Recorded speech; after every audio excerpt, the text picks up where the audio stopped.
کے نظام کی اس سے بڑی بدقسمتی شاید کوئی نہیں ہو سکتی کہ جو ملزم ہوں، جو مجرم ہوں،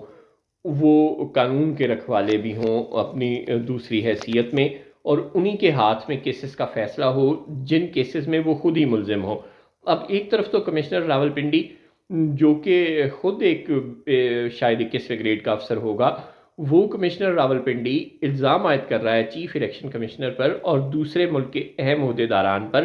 کہ یہ کرپٹ پریکٹسز میں ملوث ہیں، انہوں نے الیکشن میں دھاندلی کی ہے وغیرہ وغیرہ، اور دوسری طرف اس معاملے کی انکوائری بھی الیکشن کمیشن ہی کر رہا ہے۔ سبحان اللہ، یعنی جس پر الزام ہے، جس ادارے پر اور اس کے سربراہ پر الزام ہے کہ اس نے الیکشن میں دھاندلی کی ہے، وہی ادارہ اور اس کا سربراہ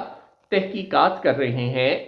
اس شخص کے الزام کی کہ کیا اس نے الزام لگایا ہے نہیں۔ اب وہ یہ تو نہیں کہنے والے نا انکوائری کرنے کے بعد کہ کمشنر صاحب ٹھیک کہہ رہے ہیں، میں یعنی کہ چیف الیکشن کمیشنر اور میرے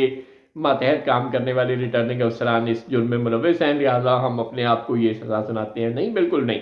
انہوں نے انکوائری کنڈکٹ کرنے سے پہلے ہی یہ اعلان کر دیا ہے کہ انکوائری کی جائے گی اور اس کے بعد یہ فیصلہ کیا جائے گا کہ کمشنر صاحب کو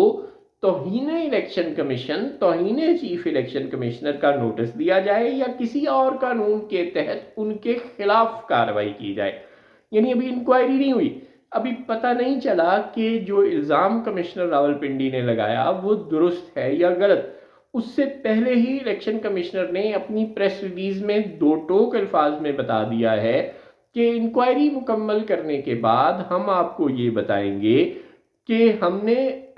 کمشنر صاحب کے خلاف اس قانون کے تحت کارروائی کرنی ہے یا اس قانون کے تحت کارروائی کرنی ہے۔ وہ کہہ رہے ہیں کہ چیف الیکشن کمشنر صاحب جنہوں کو آئین پاکستان نے یہ ذمہ داری دی تھی کہ وہ ملک میں صاف اور شفاف الیکشن کروائیں گے، جنہوں نے آئین پاکستان کے تحت اپنے عہدے کا حلف اٹھایا تھا، اللہ کو حاضر ناظر جان کر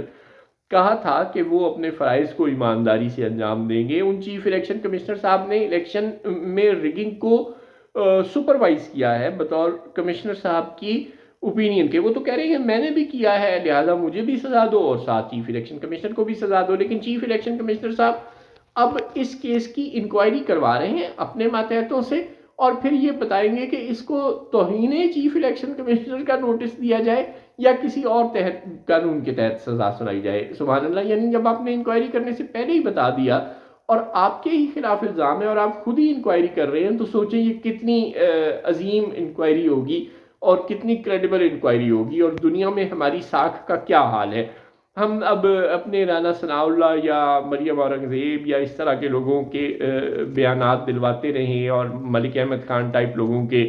اور انہیں وسیلہ، جذباتی اور ذہنی مریض اور سائیکیٹرسٹ کے پاس جانے کے مشورہ دیتے رہیں تو وہ الگ بات ہے، لیکن انٹرنیشنل کمیونٹی بالکل پاگل نہیں ہے، انٹرنیشنل پریس بھی پاگل نہیں ہے، ہمارا اپنا پریس، ہمارے اپنے ٹویٹر کے صارفین، پورا ملک بول رہا ہے کہ یہ جو الزامات ہیں کم از کم ان کی ایک اپرائٹ قسم کی کوئی جوڈیشل انکوائری ہونی چاہیے۔ اگر کمشنر صاحب درست کہہ رہے ہیں تو ملوث ملزمان جو ہیں، جو کمشنر صاحب کے علاوہ اس معاملے میں جو شریک ملزمان ہیں، ان کو سزا ملنی چاہیے، ورنہ ٹھیک ہے پھر کمشنر صاحب اگر غلط کہہ رہے ہیں تو وہ حد تک عزت کا نوٹس جو آپ دینے کی بات کر رہے ہیں وہ ضرور دیں، لیکن انکوائری سے پہلے ہی آپ نے تو فیصلہ سنا دیا کہ ہم ان کے خلاف اس قانون یا اس قانون کے تحت کارروائی کریں۔ یعنی یہ تو آپ نے فیصلہ کر دیا نا کہ کارروائی کرنی ہے، ان کے خلاف کرنی ہے، اور یہ جو الزامات ہیں ان کی تو چھان بین کرنے کا آپ سوچ ہی نہیں رہے۔ تو یہ جو بدقسمت ترین صورتحال ہے ہمارے پاس کہ جن لوگوں پہ الزام لگ رہا ہے وہ خود اس کی انکوائری کر رہے ہیں اور چیف جسٹس صاحب اس معاملے کو ٹیک اپ کرنے کے لیے تیار نہیں، کیئر ٹیکر گورنمنٹ بھی اس معاملے کو اس طرح سے ٹیک اپ نہیں کر رہی اور اپنے ہاتھ میں یہ معاملہ نہیں لے رہی کہ وہ کسی اور انڈیپینڈنٹ ایجنسی سے FIA کے ذریعے یا کسی بھی اور ادارے کے ذریعے اس کی ایک امپارشل انکوائری کرائے اور پتہ چلائے کہ یہ معاملہ کیا ہے۔